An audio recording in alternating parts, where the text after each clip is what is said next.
दा बुंलाबायगोन रजननिफ्राय अनासिगौ रजननिफ्राय मा बुङाखै ओरै होनदागोन सिदा एबसु गुन्दा बर' जाति गुन्दा बे सुथुरखौसो बुंनो हागोन रायजो राजाफोरखौ बयबो खुलुमबाय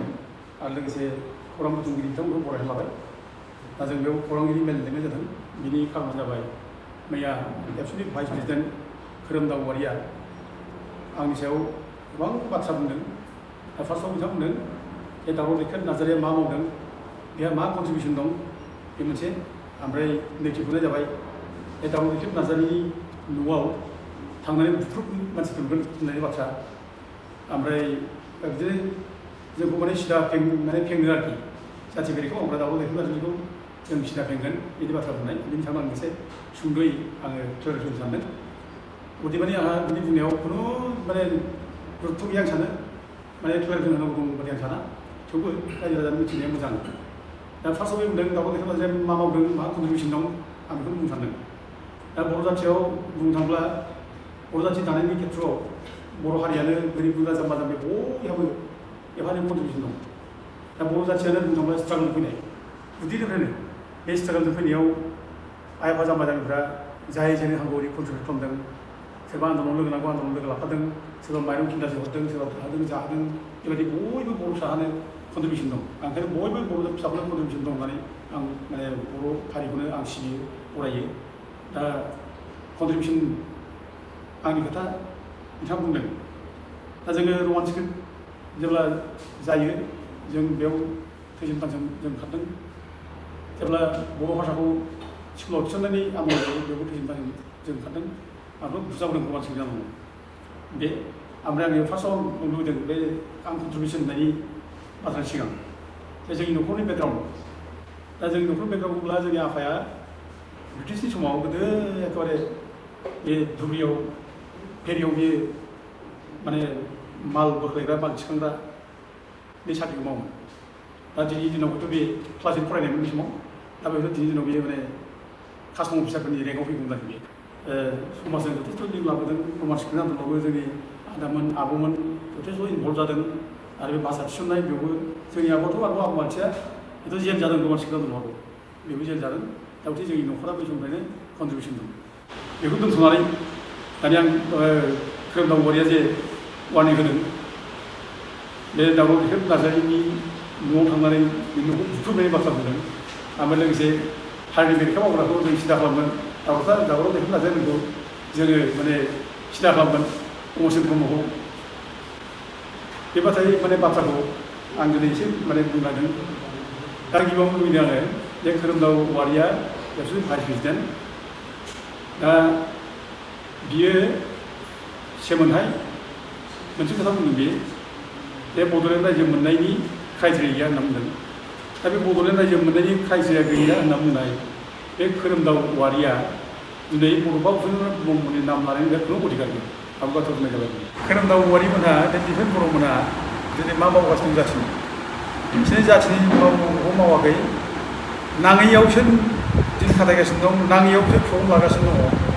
दिनै गथ' गथायफ्रा स्कलारशिप मोननांगौ मोनाखै बिदिनो थाबायना होगासिनो दिनै गथ'फ्रा माने फरायनायाव माबायदि माबा होनांगौ लेखा मोनदों मोनाखै बेखौ गोसो होसोर बेखौ होआखै गोदो एबसुआ जोंनि सिगांनिफ्राय जायनाखि एबसु खालामबोदों बिसोरो माने स्कुलाव बेन्च दंना गैया बेखौ हिसाब लानानै आन्दलन खालामोमोन स्कुलाव मास्टार दंना गैया स्कुलाव लेखा दंना मोनना मोनाखै बेखौ लानानै बै समनि एबसुआ गावबा गाव खरस खालामनानै खालामनांगौदों जाथिनि मावदों दिनै नोंसोरो माने फैसा लादों फैसा खांदों उदां फैसा लानानै बेरायदों नोंसोरो खिन्थु बै समनि एबसुआ खिन्थु फैसा गरसे रावबो लाखोमोन गावबा गाव फैसा गरसेखौ बाहायनानै खालामो दा दिनै जेखौ मावनांगौ मावाखै दिनै जोंखौसो कुइसन खालामबाय मा मावदों दावराव दैखार नार्जारिया अमरसिं ब्रह्मआ मा मावदों मा कन्ट्रिबिउसन दं दा बे नब सरनायन बादि मानसिया बे ट्राइबेल रिजार्भ समस्टिनिफ्राय एमपि जालांबाय इलिगेल भाबै बेखौ नोंसोर मा खालामा खोरोमदाव औवारिया बे दिफेन बर'आ मा मावदों नोंसोर माबा सहाय होदों जोंथ' जुजिबाय थादों जुजिथाब जों 10 बोसोर जुजिबाय थादों नोंसोर जोंखौ माबा मोनसे खबर लादों माबा मोनसे बुंदों नोंसोरो जों ट्राइबेल बेल्टनि हा इलिगेल भाबै गुबुनफ्रा अकुपाय खालामना लाजोब्बाय बे ट्राइबेल बेल्टनि बादैबो गभर्नमेन्ट कास्टआ माने ग्रेजिं फिल्ड बेफोराव गुबुन हारिनि हाजोब्बाय बेखौ नोंसोर माबा बुंदों जोंथ' बुङाखै जों मावबाय थादों दावराव देखायना जों मेंनाय गैया बानाय गैया जों मावबाय थादों ट्राइबेल बेल्ट लुनो हायाखौ जुदि जोङो 2010निफ्राय जुदि आवाज होबाय थायामोनब्ला दिनै बे ट्राइबेल बेल्ट लुआ जोब्बायमोन इस्युआनो जोब्बायमोन बे डेट इस्युनि बेराव मुंख'लामोन दिनै खुनु बर'नि आफादा बेखौ बुङामोन जोब्बायमोन दा जों जेब्ला बुङो अब्लासो नोंथांमोननि दामाव एफा बुंफ्लादों दा नै सार्टिफिकेट होनाय ट्राइबेलनि मानसिनो सरनायफोरनो गस्लायनो सार्टिफिकेट होनाय बेखौ सोर केस होदों बे दावराव देखायनो नाजानायथ' केस होदों ना सोर होदों जोंथ' केस होदों जेब्ला 2018आव 1 जुनाव जेब्लाखि अर्डार होयो चन्दन ब्रह्मनि माने माबायाव मन्थ्रिसिप थानाय समाव मिनिस्टारशिप थानाय समाव WBDCआव अर्डार होयो सरनायफोरनो गस्लायनो सार्टिफिकेट होनाय बेखौ चेलेन्ज खालामनानै कर्ट केस होनानै जों देरहासार जादों जों देरहादों दा अब्ला बेफोर केसखौ सोर होनांगौमोन बेफोर खामानिखौ सोर मावनांगोन बे एबसुआव मावाबा सोर मावनांगोन बे खोरोमदावबारि मोना मावा सोर मावनांगोन बेफोरखौ मावाखै जों खबर लाखै एसे उदां मा खालामनोसैलाय जेब्ला गोबां मानसि नै गावसिनि समाव नैबे माने फुङाव बर'नि जायगाया थाम्स फाल्गुन थाम्स बेयाव इसेबां मानसि गाबखौ फुजादों बर' फिसाफोर ओंखारजादों न' सावजादों बे समाव माबा मोनसे खोथा बुंनो जेबो बुङाखै मानसि गावथारजादों गोबांनो बेखौ फंसे खोथा बुङाखै नोंसोर दल दामै गिदिंदों जेब्ला फुङाव बर'नि समाव गुलि गरसे गावाखैनो खुनु एनकाउन्टार जायाखै सान्थिबाबो दङ ओरैबाय बेथ' गावखौ बुंजाबाय नोंसोर खुसि मोनदों नोंसोरो मा खालामनो नोंसोरो दा नोंसोर माथ्र' खालामदोंबा नोंसोरो हाग्रामा महिलारिनि बे रिजर्टआव बे माबा कालचार माने माबा प्रग्राम जायो बेखौनो गाज्रि होननानै बिसोरो बेयाव धरना होदों नोंसोर दावराव खालामदों नोंसोर बेखौसो खालामदों दा हिंसाजों नोंसोर खामानि मावबाय आरो दा गथे दिनै जों मा मावदों जों मा मावाखै बेखौ बुंनांगौ बाथ्रा गैया दिनै एबसुआ डिफेन्स बर'फोरा मा मावदों खोरोमदावबारिफोरा मावदों दिनै बयबो मिथिखाजोब्बाय रावबो मिथियै बाथ्रा गैया दा बेफोरनि थाखाय दिनै एबसुनि बाथ्राया दिनै खुनु दाम गैया खोरोमदावबारिमोननि बाथ्राया दाम गैया डिफेन्स बर'फोरनि बाथ्राया दाम गैया दा रायजो राजाफ्रा बयबो मिथिखाबाय बयबो सिनायखाबाय दा ओंखायनो फैगौ समफ्राव जों बे एबसुनि नेताफोरखौ सोलायनांगौ बे बाथ्राखौ जों बुंबायानो आरो बिसोर सोलायागौमानि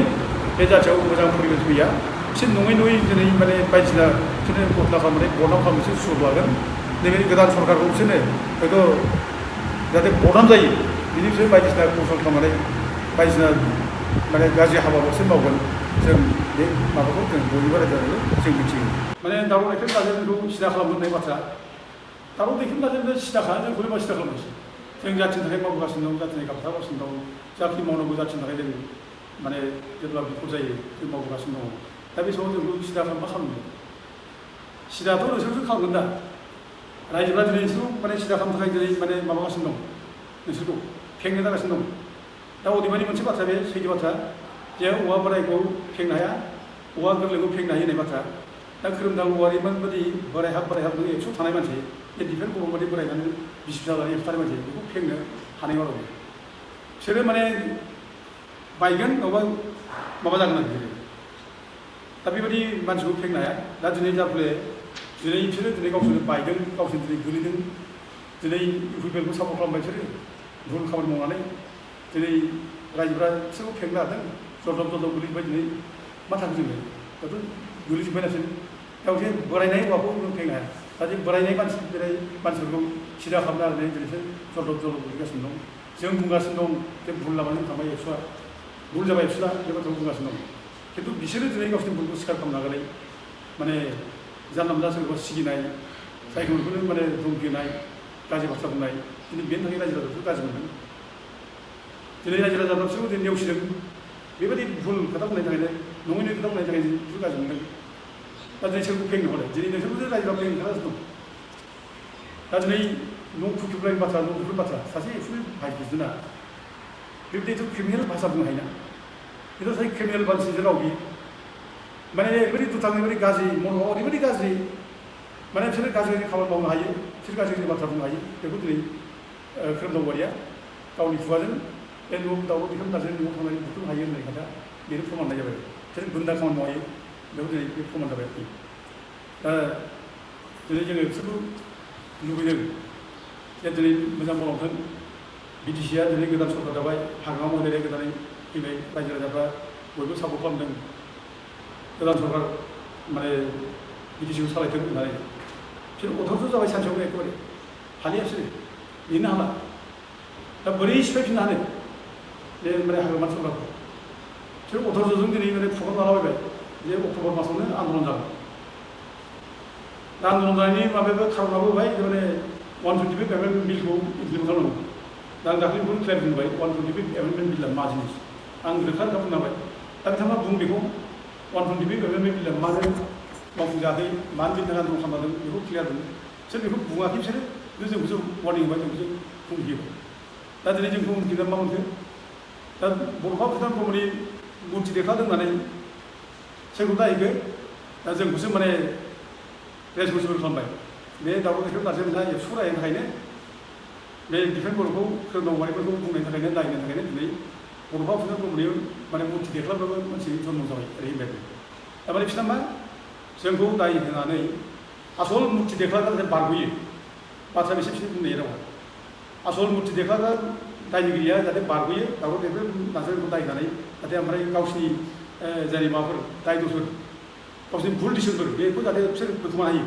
बे होखोमानो थाखायनो बिसोरो दिनै दावराव देखाय नारजिमोनखौ बिसोर टारगेट खालामबाय बे दावराव देखाय नारजिमोननि थाखायनो माने बड'फानि मुर्ति देखायग्रा मानसि जन्म जाबाय ओरै होनना बुंदों आरोखि दा बड'फाखौ एथ' गाज्रि खोथा बुंदों रन्जित देखानाया बे सासे उग्रबादि होनना बुंदों बड'फाखौ बे माने उपेन्द्र ब्रह्मनि समावनो बिराद माने मानसिफ्रा माने थैगारदों बमा बारुदजों थैनांदों एथ' गाज्रि खोथा बुंदों बड'फाखौ दा बिसोर मिथिखा हसिखा बेखौ जेबो हाया जाय दसि बड'फानि दसि सुथुर बे सुथुरखौ बिसोर बुंनो हायाखै लोगोसे नोङो सासे बुरि मानसिया बुंबावबाय एबसु गुन्दा बर' जाति गुन्दा मिथिखाथारबाय बिसोर माने बर' बेरेखा मानसि थेवबो बिसोर बुङाखै मानो बुङाखै बिसोर दा बड'फानि बेरेखा बुंनाय बड'फाखौ माने गाज्रि माबानाय बिसोरथ' सरकार दंखा हागौना बेबायदि मानसि बिदि इलिमेन्ट थानाय बड'फानि मुर्ति देखायनो हागौ बा माबा मोनसे खालामनो हागौ दा बिसोर बिदि बिसोर नोजोर गैया आरोखि सोर खालामदों बिसोरखौ नागिरनो गोसो गैया बिसोरखौ दोनखुमानाय जाहाथे बिसोर बारग'यो माने बिसोर बारग'होनानै दोनखुमानाय दसे मानसिखौ दोनखुमानानै माने दावराव देखाय नारजिमोनखौ अमरसिंहमोनखौ बुंनानै जाहाथे माने डाइभार्ट खालामनो हायो गावसिनि गोरोन्थि मावनाय गावसिनि भुल मावनाय बेखौ डाइभार्ट खालामनो हायो बेनि थाखाय बे बाथ्राखौ दिनै बिसोर बुंनो आरोखि नङि बाथ्रा बुंनाय दा दिनै आं रायजो राजाखौ आं एसे बुंबावनो लुबैदों रायजोफ्रा दिनै साबधान जानो मोजां आरो बिटिसिआव माने थानाय खुंथायाव थानाय हाग्रामा महिलारि जायगानि टिम बिसोरबो साबधान जानाया मोजां दा नङै फिसा फिसा बिसोर दिनै इसु बानायगोन बिसोरो जाथायखौनो दा बुंलाबायगोन रन्जननिफ्राय गनांसिगौ रन्जननिफ्राय मा मावाखै ओरै होनलागोन बिसोर दा खिन्थु गावसोरसो जेबो मावनो हायाखिसै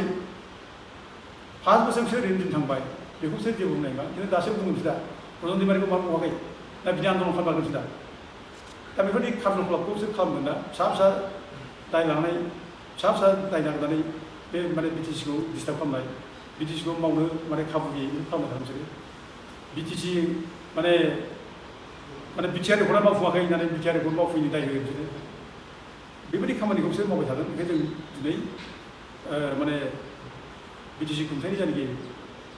पिपिएफ नेताफोर हाग्रामा महिलारि दैदेननायनि माबा बिदि कलिगफोर साबधान जानांगोन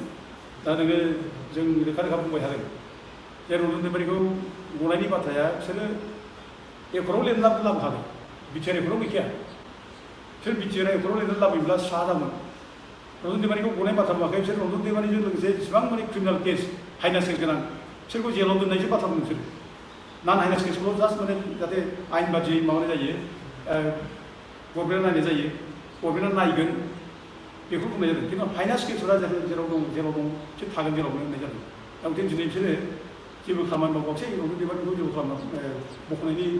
थांखि लानो हायाखै बख'नो हायाखै दा दिनैसो बिसोर मा खालामनो माने हाग्रामा महिलारिखौ जाहाथे बिटिसिआव मोजाङै मावनो हाया बिटिसिखौ जाहाथे खोब माने माबा खालामबाय डिस्टार्ब खालामबाय थानो हायो बेनि थाखाय दिनै बायदिसिना इसु लाबोनानै दिनै दावराव खालामगोन रन्जन दैमारि गनांगौ होनगोन बिटिआर सुक्ति इमप्लिमेन्ट जानांगौ नांगोन खिन्थु बिटिआर सुक्ति बबे दफाखौ इमप्लिमेन्ट खालामनांगौ बिनि बिसोर डिस्ट्रिक्ट मोनसे क्लियार बिसोर बुंनो हाया बबे सुक्तिखौ इमप्लिमेन्ट खालामनांगौ बुंनो हाया दाथ' हम मिनिस्टारा 90 पइन्ट माने माबाखौनो इमप्लिमेन्ट खालामबाय होबाय 98नो हम मिनिस्टार बुंनाया अमित शाह बुंनाया आरो डिफेन्स बर्डआ गावबो बुंदों माने 95 जासाव डिफेन्स बर्डआ गावबो बुंदों इमप्लिमेन्ट जाबाय होनना बुंदों दा अब्ला बबे दफाखौ इमप्लिमेन्ट खालामदों दिनै बिसोरथ' बुंनो हाया बेनिखायनो जोङो बेखौ रायजो राजाखौ जों साबधान होयो रायजोफोर दा बिसोरबायदि मानसिनि बुंनायाव जोङो मिस्टेक जानो नाङा बिसोरो न'नि खोथा बुंनानै रायजोखौ आन्दाय होगोन फिसा दिनै इसु गैया फिसा दिनै नों आंखौ दाय होनाय नों आंखौ सिगिनाय दादागिरिजों माने एबसु सालायनाय बिदिखौ बिसोर खालामबाय थागोन दा आं जोबनायाव खावलायनो लुबैयो बेखौनो रायजो राजायाव गोरायैनो बे रायजोफोर बे बेफोर बर'फोरनि जायनाखि लिडारशिप बेफोर रेजेक्ट खालामनांसिगौ बिसोर थानो मोना एबसुआव बे खोरोमदाव औवारिनि बे बारायहाब बे एबसु खालामनाय बे थानो मोना गारनांगौ गोदान गथ'फोर दं मोजां गथ'फोर दं लेखा गोरों दं बिसोरबो होनांगौ जाथिखौ मोजां दैदेननांगोन जाथिया मोजां जानांगोन आरो बिसोरनि आखु जाथिया बिसोरबो देवानि मानसि बिसोर दालाल मानसि बिसोरो दिनै बिजेपिनिबो दालाल खालामगोन एरफ्रों गाखोनो माने केम्पेइन खालामगोन माने इउपिपिएलबो बिसोर माने दालाल खालामगोन बेबायदि दालालजों बिसोर दिनै माने